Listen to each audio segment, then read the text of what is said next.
All right, well, welcome. So who is ready to be a knight for their Active Directory? All right, awesome. Or if you're from Chicago, say Dark Knight. That works too. All right, so let's get some greetings and salutations out of the way here. My name is Christopher Cly. I am a senior cybersecurity engineer for a managed service provider out in Chicago. Also an advocate for diversity and inclusion.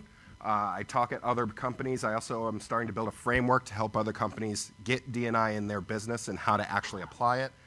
I'm also a former rugby player, the Chicago Dragons football team, and I like to throw glitter here and there. But I'm not going to do it here. I don't want to anger the cleaning staff. Got a couple of certifications, but that's kind of boring, so I'm not going to, bore you guys through that. So let's get started on some of the content here. All right, so first thing we're going to talk about is best practices to harden our Active Directory infrastructure. Some of these are things that you may already be familiar with, some may not, so please bear with me if some of you feel that these may be beginner type things. But as we exist in IT, it is very easy for us to forget some of these basics because we're just trying to keep our heads above water. A lot of IT departments are understaffed, they're very busy, so it's completely understandable if some of these have lapsed to you. Do not feel bad about it.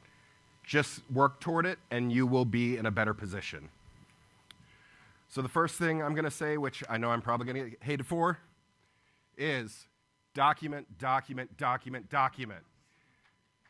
I'm not Ballmer, so I can't say developers, developers, developers, developers, but you get the gist of it here. Documentation is one of the single most important things that you can have about your environment. When you have to call someone like me into your environment, the longer it takes for me to figure out how your domain is configured and everything else is time spent where I can't investigate what's going on, and it's time that that information could become lost in your environment. So having this information, such as is your domain internal, is it also external? How is your DNS set up? How is it proxied through your environment? Your DHCP configuration. All of these matter because it helps us identify how we can possibly attribute traffic in your environment. OU design. This is something not many people do. How many of you just use the default users or computers OU? All right, I had at least 2 hands go up. Come on, you got to be honest. There's got to be more than that. All right, so we got a couple. I'm going to explain to you shortly why you don't want to do that. And you can, having an OU outline saying, this is where I'm putting my users, this is where I'm putting my computers, and this is how I decide where they go, really does matter when it comes down to handling your security configuration and everything else later on. It will make your life easier, but it's going to be heck for a little bit when you actually set up that documentation. How you organize your groups is another thing. If you're using distribution groups, if you're using security groups, if you're using mail-enabled security groups, you're killing me. Don't do that. Security assignments. How do you assign your security settings? Are you doing it by groups? Are you doing it manually? And group policy. How are you setting those up? Is your group policy just stammered across your environment, or is it something that you've organized in conjunction with your OU design? If not, it's something you want to think about. So, once we get some documentation down, the next thing that you'll also hate me for is saying structure and process. You need to develop it. Reason for this is, again, when I come into your environment, I need to know how these things are set up. If you get audited for any reason, let's say you want to go to a SOC 2 compliancy, let's say you have a HIPAA compliant audit coming through, possibly even a PCI audit, they're going to want to know how you handle communication, authentication, and how everything is locked down. If you don't have that, you will fail. So you want to make sure, some of these questions I ask when I am out on the field is going to be asking like, how do we handle our privileged accounts? How do we turn around and say, this person gets domain rights and this person does not? How do we handle standard accounts? How do we handle our service accounts? Are we using one service account for everything in our environment? Probably don't want to be doing that. How do we handle our computer objects? Where are we going to place those? Who commissions those computer objects to be in our environment? How do we handle our permissions and groups? So how do we set those groups up? How do we define them? So again, we're going down to the distribution and security. You want to say, this is how we define a distribution group. These are the people who get the rights to be able to modify that distribution group, and so on. And also how you're disabling users in account management. So you want to be able to explain to someone that when you're going and cutting them off, or you're cutting off a user, that you can actually account for every single step in your process. Again, this is something that an auditor is going to come and look to you for and saying, if you just remove this very high value person in your environment, let's say they were a former admin, how quickly are you disabling them? And what are you doing to make sure that nothing happened in your environment before they left? Lastly, when do we review our AD configuration? Again, I know a lot of businesses don't think about that. A lot of IT pros don't think about that. You want to try and review your AD configuration at least on an annual basis if possible, so that way you're able to understand what's going on in your environment and making sure that nothing possibly slipped through the cracks between just your normal operation and everyday thinking. And all of this kind of does require the right mindset, and it helps build a foundation for better understanding. So don't rush at it. It's going to take you some time. An example of this is one of the client sites as I was out at had close to over 100 GPOs. They have 350 users. They don't need that many GPOs. The consequence of this is they had firewall settings that they said, hey, I'm not sure why my firewall settings aren't applying. It's like, well, you've got 17 policies affecting your firewall, and each system is maybe respecting it, maybe not, because you have too many things modifying it. So when you have that many settings going on, it's not really a good thing. When I broke down their environment, I found 1,700 settings across all those GPOs. Out of those, only 300 and some were actually necessary when you actually organize, structure them down, and this was without modifying much of their OU environment.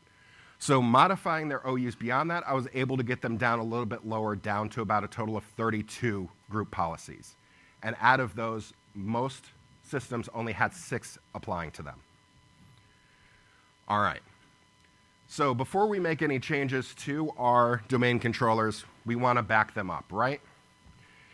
If you're familiar with a tool called NTLM Util, it is a very cool tool that is available to you on your domain controllers already. It will create a snapshot of the database for you, so you can run this whenever you feel like, before I make a change, let me do a snapshot. So even if you have recycle bin enabled, this will still help you, because let's say something happens to your environment and you're not quite sure, you can load up a prior snapshot and start comparing the attributes. And if you've ever recovered something from the recycle bin, you'll notice that you can't restore user attributes, right? With this tool, and there's a set of PowerShell scripts, which I will be giving you details on in a resource guide that's going to come with this talk, it'll explain to you how you can actually restore that as well. So it won't cost you anything to do that. You don't need any fancy tools beyond what's basically provided by Microsoft and their development teams. If you are snapshotting with your hypervisors, you're making a big mistake. You're killing me, Smalls.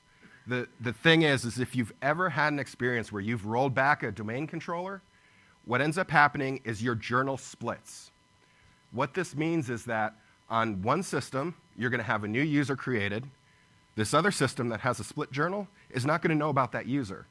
And nowhere in your event logs is it going to tell you that you have a problem with replication, because both systems think that they're current, because they think they're the authoritative on that journal.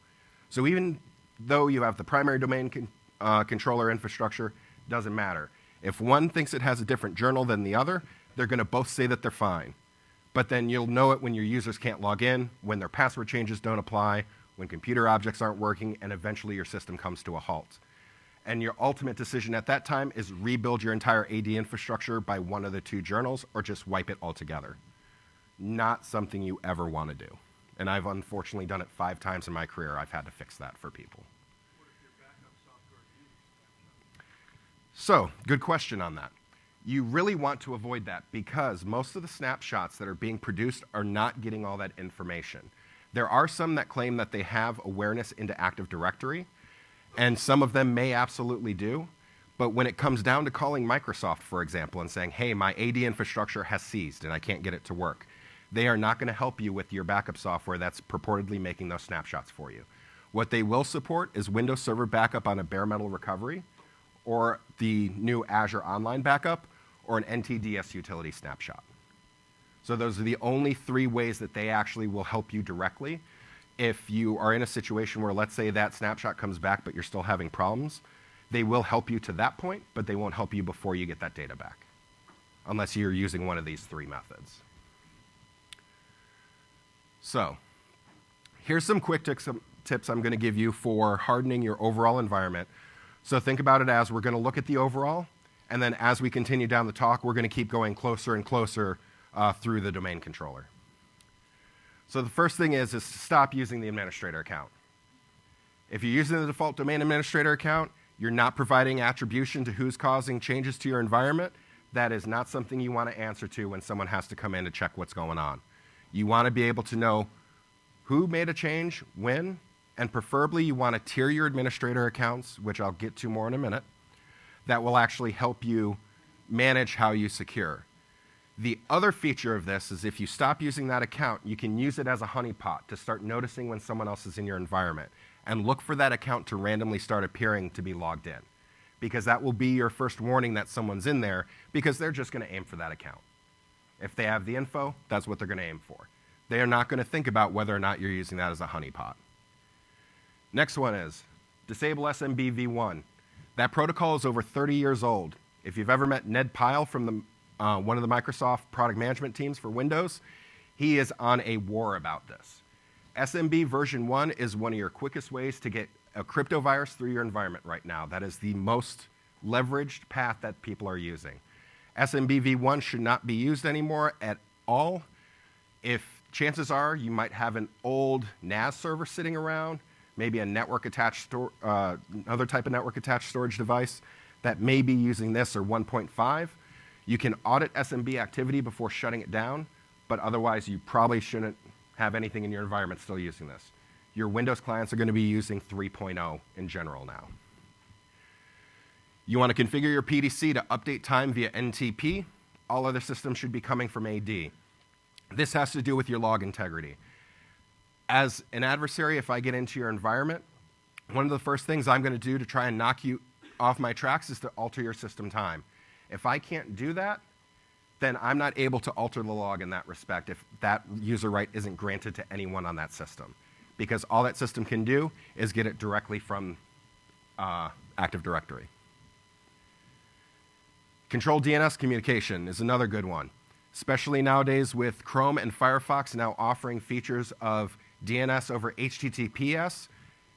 That type of feature will avoid you from even knowing if someone's going to a website they shouldn't be. Now, both of those browsers currently offer the functionality to stop that, but that doesn't mean that pretty soon you're not going to find other tools and utilities attempting to use HTTPS to bypass your normal DNS network. So if you're using Umbrella or one of those, you want to actually find a way of controlling your DNS. This will also allow you to be able to blacklist systems that you shouldn't be connecting to and keep things in control in that respect. You want to enable restricted admin mode on your remote desktop services for servers.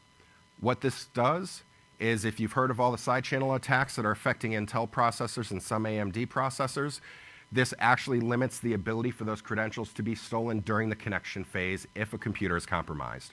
It will not prevent it 100%, but it does reduce the case, and you'd be able to find out fairly quickly that that computer's been compromised. If your workstations are not being connected to by your users, then I would also set it on there as well. The other mention here for this is you want to control your IPv6 environment as well as IPv4. This has to do with visibility and ability of someone in your environment to be able to tunnel without you being aware until they hit your edge devices.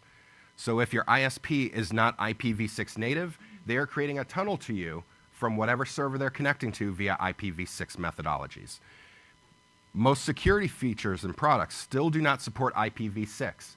Some of them are finally starting to turn it on, which is a great thing. But if you have some older security tools that are monitoring your traffic and they're only seeing IPv4 traffic, you are not seeing anything going across IPv6. And IPv6 is default running on all your OSs nowadays. On 7 and 10, you're going to see it automatically enabled. So all those systems are creating a link local style network to be able to communicate with each other via IPv6 if you're not doing so through DHCP. So if you haven't already, put that under control. You can either shut down IPv6 through your environment until you set it up as well as IPv4, or do as much segmentation as possible to avoid it from communicating with what it shouldn't. There's not a GPO to turn off IPv6. You can disable it in, I believe there's PowerShell methods to do the disablement from the driver. There's been some mention of Exchange needing that, but for everything else, no. So it seems like the back communication of Exchange seems to use IPv6 if it's available, but I haven't seen anything for overall so far. We've disabled it on quite a few networks as far as the workstations go, most of the servers, and found no adverse effects. But if you do find something, I would be more than happy to hear about it. Yeah. And that is the weirdest thing I've ever seen so far. I wish I understood why it did that exactly. The last thing here is enable PowerShell logging. PowerShell is a good method for people to gain access to your environment because it's PowerShell. It is powerful. I mean, it's in the name. The logging will enable you to know who ran what commands they put in, and even what credentials they put in if they happen to not use a secure method to actually put those credentials in there. All right, so moving a little bit closer from our overall network, we're talking a little bit about our network. We want to see what we can do to isolate and segment our network. By doing so, we're going to reduce the ability of lateral movement throughout our environment. And there's some easy ways you can do this through your group policies that will help somewhat until you get more hardware-related controls. So if you remember earlier when I was talking documentation, if you have documentation about your network and you know what's going on and where it's going, evaluating your network traffic flow should be pretty easy for you. If you start controlling your network traffic flow to say, these services are the only things that are allowed to be connected to on these workstations, and you start getting calls, then you know either your documentation is old or someone's doing something they shouldn't be. So it's a good way of actually dealing with some of your shadow IT as well. You want to isolate your workstation to workstation communication unless necessary. This is more difficult to achieve because you do have to block the subnet from it. If you do not have hardware features such as certain switches now allow isolation per port. If you don't have that, you can use the firewall that is built into Windows to go and do that. And this helps prevent lateral movement across your network if someone gains access to a workstation to keep trying to jump from workstation to workstation to try and gain access to some type of privilege credential to get them further. You want to restrict administrative connections to servers to a privileged subnet. So if your users do not need to be RDPing to your accounting server, don't let them do it. If your users need to do that, then we might have other issues. But let's not have them connect to it. Let's maybe restrict that down as far as we can. It further limits lateral movement because if they can only access your workstations, then they can only get what's on your workstation environment. They can't touch anything that's on your servers. They're going to have to fight for it. Block direct internet access from your sensitive systems like Active Directory. This should be kind of a 101 sometimes nowadays, but you really don't want to be playing any type of games. You don't want to be playing Candy Crush on your AD server. You don't want to be looking up the news unless you're looking for a drive-by malware to come in and own your entire domain. Happens frequently. You want to avoid it. Yeah.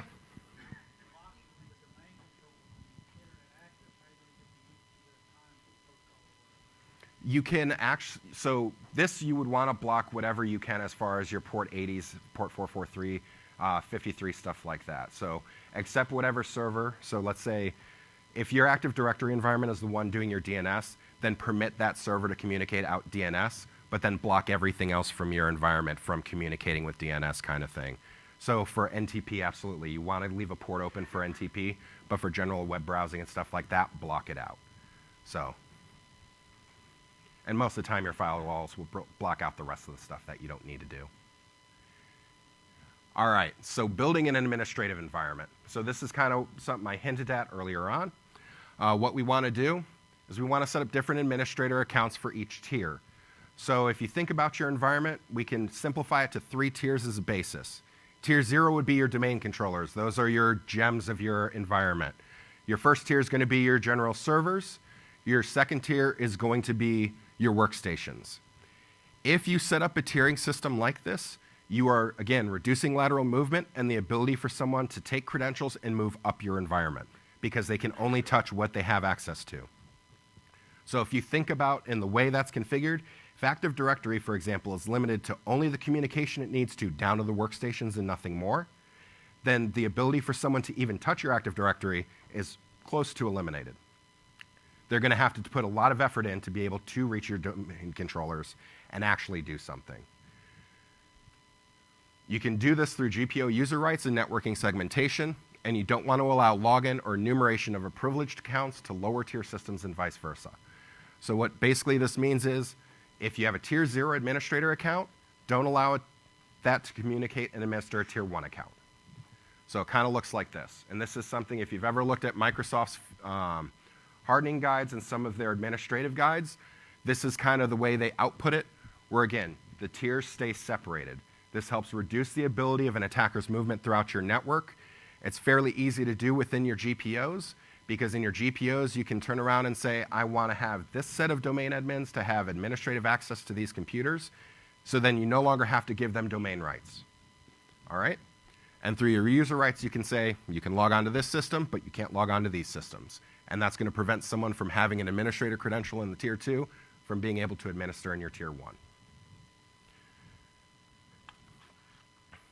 All right. So everyone with me so far? Okay. I know it's a whole lot of information. Like I said, I am going to give you all access to a resource guide. It's going to have 50 pages worth that extends across everything we've been talking about today, along with some PowerShell scripts that are also going to help you guide through some of this. I don't want you to feel like you haven't learned anything from here before you left, and I want to make sure you have at least some guidance to be able to start doing this in your own environment and not think that it's a big scary thing. All right, so now we're going to get closer to domain hardening here. You want to turn on the Windows firewall, if I haven't said that enough. It definitely helps you. Use your scopes. Obviously, for basic domain controller communication, you want to keep that open to the scopes of your environment. Everything else you want to limit down. If you remove any non-AD related services, you don't have to worry about opening up any other ports. You can also make sure that these systems are patched as frequently as possible.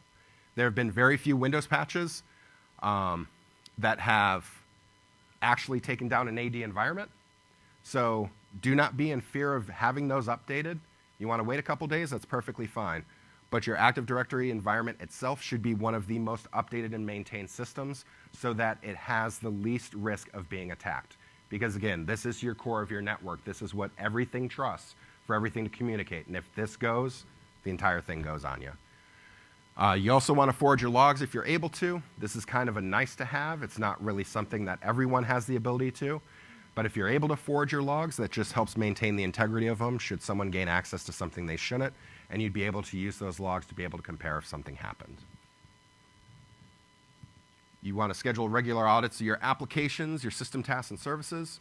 So if you have anything that's generally running, you always want to check it every couple months, maybe every year or so, just to make sure that no one kind of slips something past you. Maybe a junior admin installed some tools because he thought it would make himself administrate faster, and then end up having some type of compromise you have no idea about.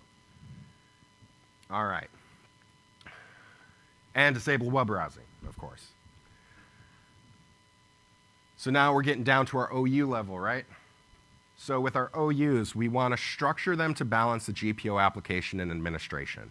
So how I was mentioning earlier, if your OUs are structured out pretty well, then you don't have to really use a lot of filtering when it comes to your GPOs, and it saves some processing time on your client sides. And with the advent of the newer systems, obviously those times have shrunk. You still want to try and reduce what loading time you can, right? Users get much happier with you. You don't have them yelling at you, and you can go on with your life. You want to use your default OUs as honeypots, with exception to domain controllers. Again, think of it this way. Your users and computers are your default honeypot or your default locations for when you create a user. So when you go and generate one, that's where it drops. A good way of just a little trick, I would say, of knowing if someone's starting to do something they shouldn't is if you have a general process of we're going to create a new user and move this user to whatever specified OU that we've built out for our users, and then you notice, we haven't had a new user come on in the last 7 days, but all of a sudden there's this weird account showing up in that user folder. You kind of get an idea something's up then. And it could be a really good early indicator. Same thing with computers. If someone started adding computers to you randomly, because any domain user can add a computer to your environment mostly. The default user right is any domain user could do that. you want to be sure to know about what's going on. And that's going to kind of be a quick drop. You don't change any settings to change your defaults. Let your defaults be as they are, because then that way if something does drop in, you'd be able to catch it.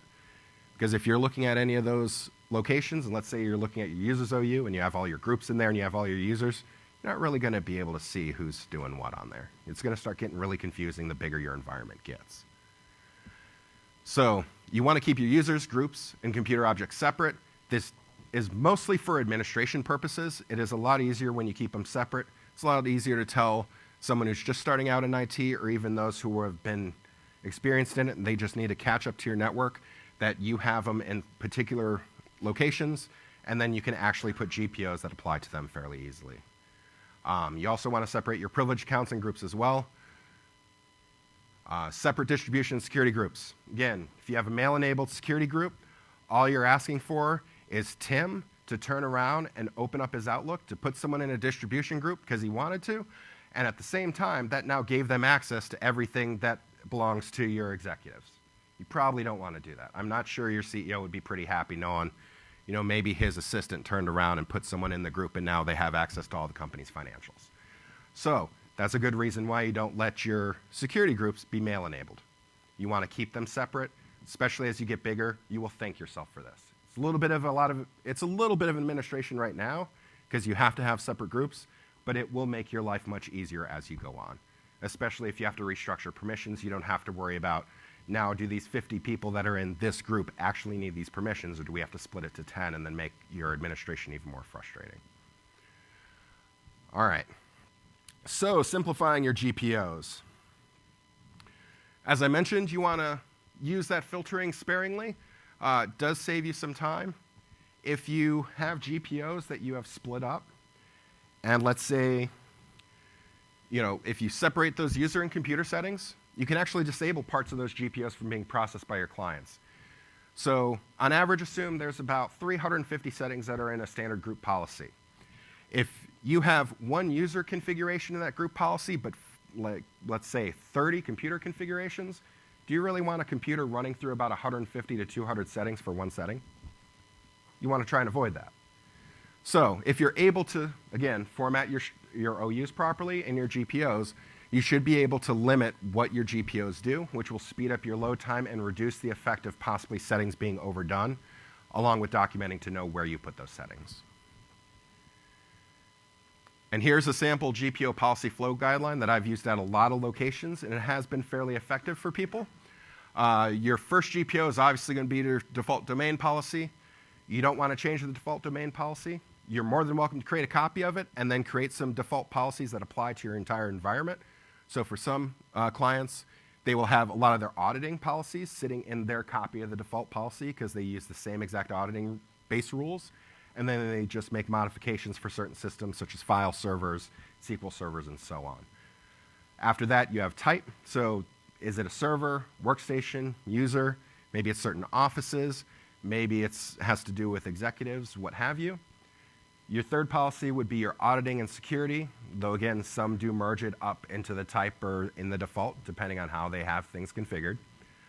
Your fourth would be your role or department specific, and the fifth would be for any one-off users that, let's say you don't trust someone, so you want to disable their USB access, you would want to use a customized GPO that applies to them. And that reduces your requirement to have to put it locally and then watch someone possibly override it on you. All right. So now we need to modernize our authentication. So this path in your GPOs is probably going to be your best friend when talking about a lot of security settings overall in your environment. So we're talking computer configuration, policies, window settings, security settings, local policies, security options. That's where a ton of these settings are going to be placed for you. First and foremost, sign and bind your LDAP.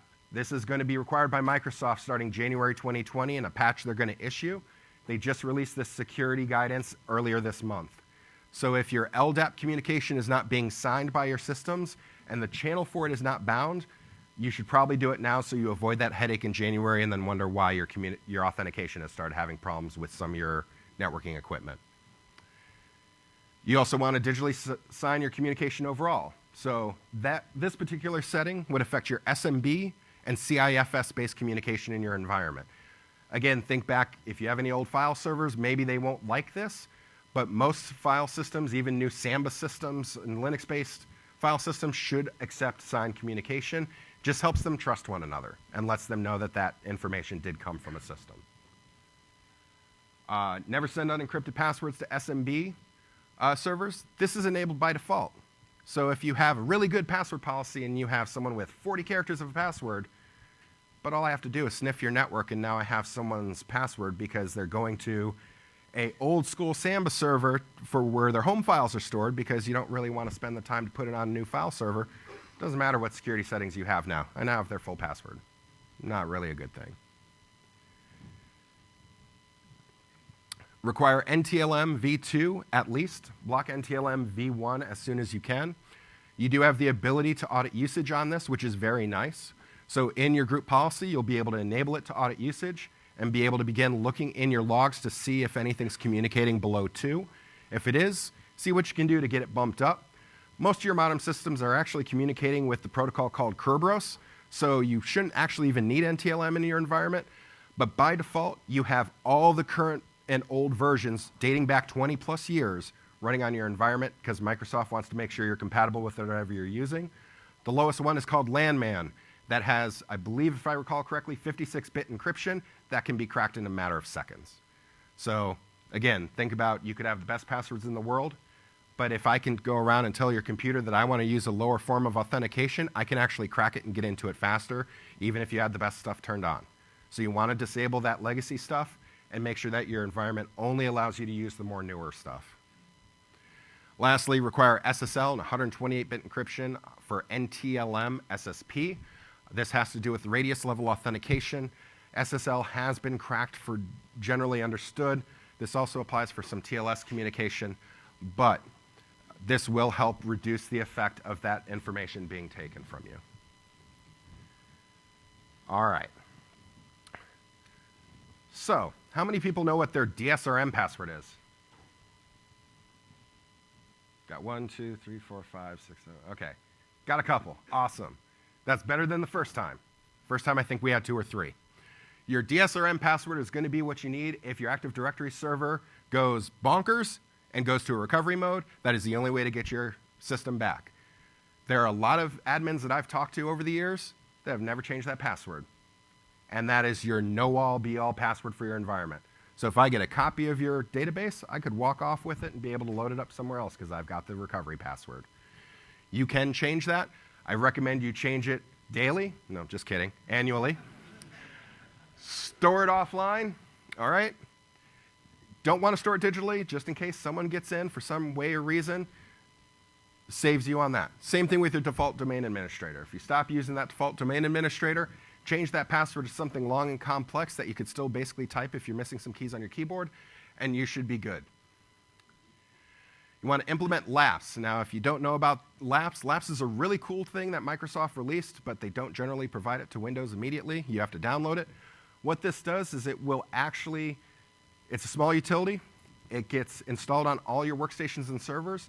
It changes the local administrator password for those systems, however you set it, and it stores it in Active Directory, which means you no longer have to have a single password stored in a GPO, which is really good for someone to get from your environment, or you don't have to tell someone to dispatch all these computers with the same exact password we've used for the last 15 years, and then wonder why someone got in and uploaded a new version of, they installed Doom 3 on their computer. So this is really useful. Again, it's free. You can dispatch it through your GPOs, and then you no longer have to worry about your local administrator passwords, and you don't have to worry about it being in your GPOs anymore. You want to disable the storage of LM hashes, like I mentioned. I scared CISOs with this several times. I was able, with admin credentials, to pull all the information from the AD database in less than 30 seconds, including all their hashes. LM hashes are the weakest of them all. They can be tested against a rainbow table, which means a 5-year-old with a decoder ring can figure out your password. So, if you happen to have them, please disable the storage of it, and then as your users go and change their password, you won't have to worry about it too much anymore. Last thing you want to do here is change the Kerberos ticket granting ticket account password annually. This is the password used by Kerberos to encrypt all of its ticket communication in a symmetric fashion. So, similar to your DSRM stuff, this is a pretty important password. And the reason you want to change it once, wait a day and change it again, is because of the password history of that password. So you want to change it twice to make sure that the former password no longer exists in there. It's a really weird thing, but it's Microsoft. No one's surprised. Exactly. All right, so this is kind of about layers, right? We want to document, structure, process. It all does matter. I know it's painful to do. I know it takes some time, but trust me, it is definitely worth it. And when you call someone like me in because something may have happened to your environment, it makes our job that much easier.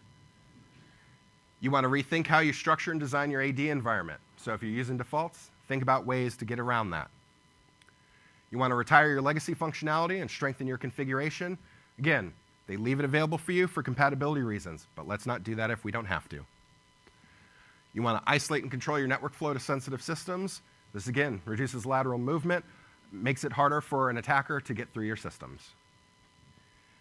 You want to tier your administration, makes it a lot easier for you. Modernize your authentication, same reason. And sign your LDAP, seriously. January 2020 is going to be here before we know it, and then you're going to be very sad if things break. So avoid that. All right, so running a bit low on time here, so managing, monitoring, and auditing Active Directory. Managing beyond the DC, there are two things you can use. So eventually you can start not even logging into your DC at all. You can use remote server administrative tools. You can download that to your computer. Gives you all the administrative control panel applets that are available to you on a domain controller on the system that you're on. So it makes it a lot easier to administer. You could also learn and use PowerShell. If you install RSAT, you can use this import module Active Directory command and then run your Active Directory command. If you don't have RSAT installed, you can create a PS session, which is a remote PowerShell session, and then run your commands that way. But an important thing to say here is you want to make sure that your credentials are done in the method I mentioned here, because let's say you have PowerShell logging enabled. While you can set your username and password in that enter PS session command, now I just put my credentials into the log. Why did I do that? Get credential prevents that. It actually encrypts it, and it doesn't keep it in the log. There's also Windows Admin Center, which someone had reminded me about yesterday. That is also something you can use if you're using that in your environment. It still needs some tweaks, I think, before it can really go prime time if you have multiple admins, but if you're kind of a one-admin shop or all use one computer, it works pretty effective, and you can also use that. Setting up auditing. You want to use audit policy to define audit settings. You want to use audit categories for more granular control. If you enable the old school audit settings that I've scratched out there, that was too fast. Your computer is going to go slower than molasses. The granular control settings allow you the ability to actually set what matters. In that resource guide, I have gone out to all these categories you see on that screen. I've given you the details of the event IDs that you can actually find in your security log when you go to trace them, and the recommended configuration for each one of those. I will let you know failure audits are generally considered recommended. They're not mandatory by most of these security guides. I will say if you have the logging ability and you have the space, please log your failures. The reason for that is it allows you to see when something started happening, which means you might be able to actually figure out how they got in, not just the aftermath. All right, and after that, you'll be like this to your users. You won't need the Eye of Thundera. You'll be able to say, I got auditing. I can look at my system logs. I know what you did. All right, and that brings us to identifying suspicious activity in our environment. You got to love your system logs, all right? Give them some TLC. I know they're hated. I know nobody wants to open up that event viewer and look at it. They just want to be able to fix the problems. But they are your greatest source of information when it comes to this stuff. It is the greatest source of information to find things that are about to happen. It's the greatest source of information if someone has gotten in, and even if they haven't yet, but they're trying. And you'll be able to actually meet them at the pass and possibly avoid a breach. You want to protect your log integrity by forwarding specific events, or you can forward the entire log. Again, this has to do more of a nice to have. So if you're able to do it, you forward your log somewhere else, then you have an integrity, like chain of custody to them. If not, again, that's fine, but you got what you have. The security log is going to be where most of your audit data is going to go. So once you set those audit settings, it's going to fall in the security log. Your system log is going to tell you about your driver states, your system state, the time changes on your system, and then there are a couple application and services logs that are kind of nice. You've got the directory service log that will tell you when replication has occurred in your environment. So if you remember a little bit where I mentioned how I could get that information about the hashes and all that, it's actually a trick through the directory services where I actually fake that I'm a application replicating that database. But that script that I use only grabs the data for the account I want. But in doing so, I'm able to get everyone's hashes, and the only thing you'll know is that I made a replication on a computer that doesn't seem to be a domain controller. So it's kind of a good thing when you see, oh, this user decided to replicate AD. How did that happen? Windows PowerShell, this is the log directly after the application and services in here. It will give you some base information. It's not going to give you the commands run yet. App Locker, if you have that enabled, it's going to tell you what hashes were accepted and denied. Very good for finding out if your app whitelisting is working. Now this one, under Microsoft Windows PowerShell, that one's going to be where your commands are being listed. That's going to be the connection details and everything else for you. And then finally, the Windows Firewall with advanced logging or features capability, that log's going to tell you exactly where people gained access and what they went to. So again, it can be very helpful for that. All right, so how many of you have used the Event Viewers search feature and been sorely upset? Awesome, the entire room. So this is what I figured out so far in my own experience with this. If you're looking the security log, if you touch critical warning error, you ain't going to clear it at all. You won't, that's not going to filter a thing. If you go into keywords, you have an option of audit failure and audit success. If you do audit failure, it's going to show you everything that failed in audit. Do audit success, everything that succeeded in an audit. So that will help you trim down if you're trying to search where something happened. Now let's say you're looking for a user and you say, well, I want to look for any type of an account that might be an admin account. Windows ain't going to let you do that. It's going to say admin star is not a real user. So if the user, for user search to work, you have to have a defined user, which really stinks. So the tip to use here is, let's say I want to go look at all failure audits, go to keywords, I choose failure audit, I hit OK, right? Then I use the find feature. That find feature will help me then search what I filtered already in those logs. So if I want to type admin, it's going to show me everything that says admin, whether or not the user ID is attributed to that or not. So you might get some extra data in there, but now you'll know if the user ID wasn't properly referenced, that it's actually still in the log somewhere in the details, and you'll be able to find that entry. You can create custom views to help yourself. So if you're doing some common searches, you can create a custom view for it so you can just pull it back up. And the administrative events custom view that comes default is actually really useful. You know, if you ever have time, before the ice freezes over and you're able to actually look at your event logs just for fun, which is something I do, and I know it's weird. You can use that administrative events view and find stuff that's acting up in your environment. You could also find, oh, it looks like someone's trying to do something they shouldn't be. And it's just enough to get you where you need to go. You can also search via PowerShell. Here's kind of an idea of how you do that. And this command is a sample of what I've used to audit for security events. Again, I've put this in the resource guide for you, so you don't have to worry in case your camera doesn't do too well. That is in there for you.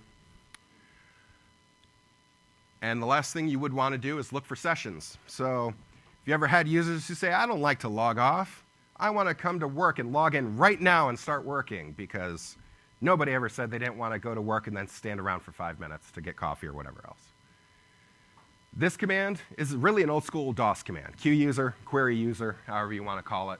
This will tell you who's logged in, if they're on console or if they're on RDP, session ID, the state, if they're idle, and when they last logged in. This is good for several reasons. One of them is, again, let's talk about the server side or the side channel exploits.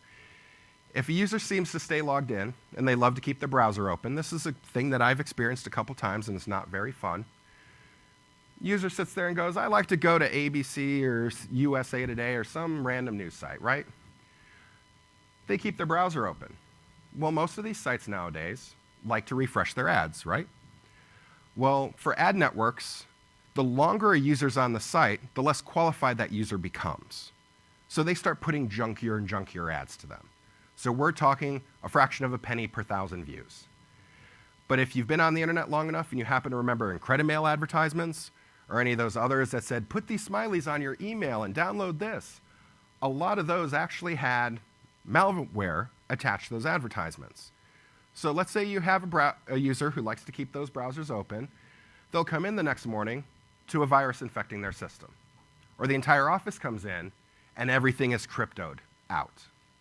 And I've had that situation happen. I've had to help businesses through 20+ hours of restoring themselves to a point because someone left a browser open and something came through the system during that time. It's not a fun thing.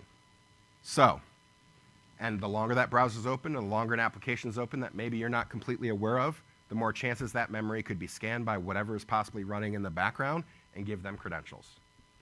So, one of the things you want to do if you can, start tracking if your users are logged in too long. There's an excellent tool called Lithnet Idle Logoff. It is a free tool you can download.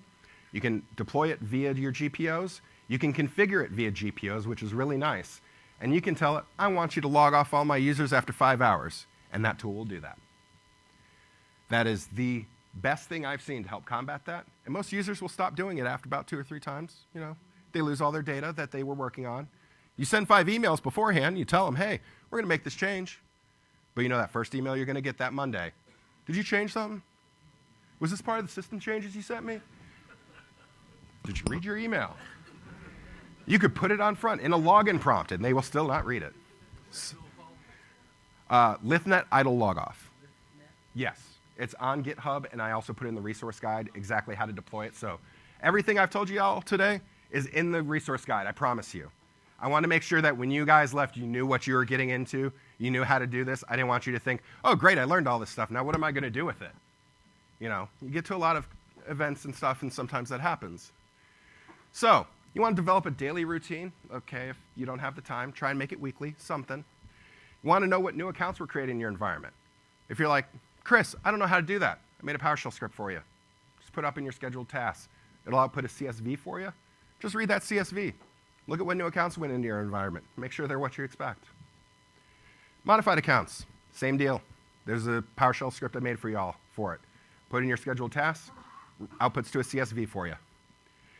Changes privilege accounts and groups. You might have to configure it a little, but there's a script there for you. Password changes, I didn't set up times because everyone operates differently. So I don't want to set it for after 6 p.m. and then you say, hey, Chris, we operate till 9.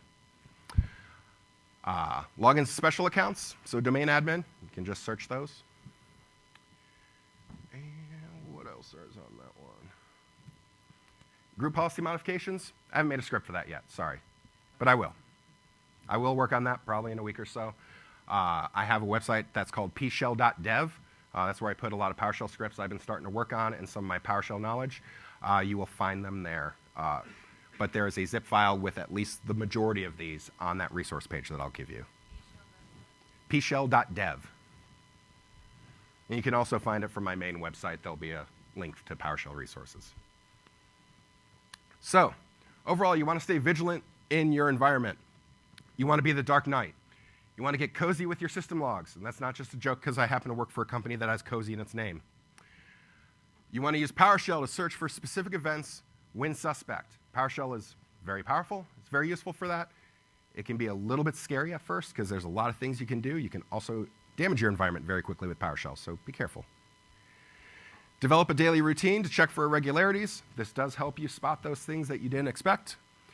And look for unexpected sessions on systems. Get your users accustomed to logging off.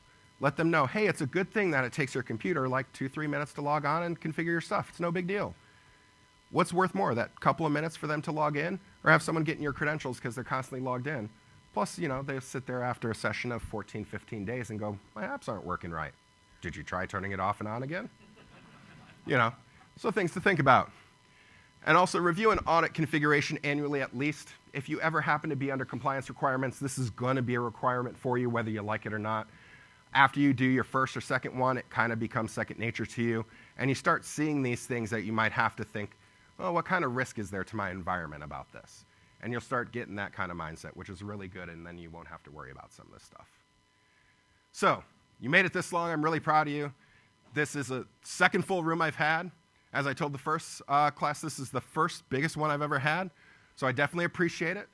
But I also want you all to give yourself a pat on the back. This stuff is not easy. It's a lot of data. We've all been there, had these situations. There's no, don't hate yourself for this, that you don't know it or that you may not understand it or you may understand different things of it. This is very complex stuff, and that's why there's even a cybersecurity industry now, because there's so much to it. Me being a former system administrator, I'm still kind of a system administrator half the time, this is a lot. So don't feel bad. Again, I got a 50-page resource guide that you all are going to be able to use, that you can download. It is available online, syntaxbearer.io. All the assistants in the back who are helping me today will actually have cards with this information, so if your camera doesn't do good, you'll have a little card that will give you this information with the password and the URL, along with my Twitter is @ChrisCly. You can reach me on email via chris.cly@triple-e.org, or reach me on LinkedIn or Twitter. I have a gold LinkedIn account, so mostly anyone should be able to connect with me if you'd like. With that, again, I thank you. If you have any questions, we can go around with it, or however you all want to do it. And then be sure to see the assistants in back who can give you the cards if you need one. And thank you.